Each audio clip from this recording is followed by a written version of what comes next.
Hi friends, welcome back to my channel SciTech.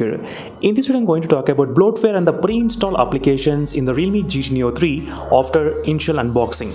Yes, when just now I did finish the unboxing of the Realme GT Neo 3 device, and I'm getting a few comments regarding asking me to make a video as well on this topic, what are the pre-installed and the bloatware applications. So let me show you quick applications, what applications got installed in this device exactly right now. So as you can see friends, here is a list of applications started with Amazon and Booking and Byju's application also. So for 30,000 rupees mobile phone, this should not be like this, like so much of bloatware.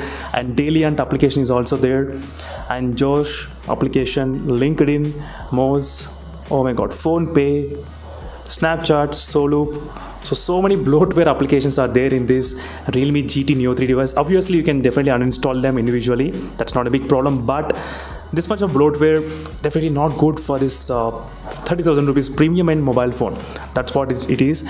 So these are quick initial impressions friends on this Realme GT Neo 3. How many applications are actually installed in this device? You can definitely see here 1, 2, 3 and 4 and 5, 6, 7, 8, 9, 10, so close to 10 to 12 applications were there, I think, overall in terms of the bloatware wise in this Realme GT Neo 3 device. That's it friends, thank you for watching and stay tuned for more updates, and meanwhile signing off. Until then, bye.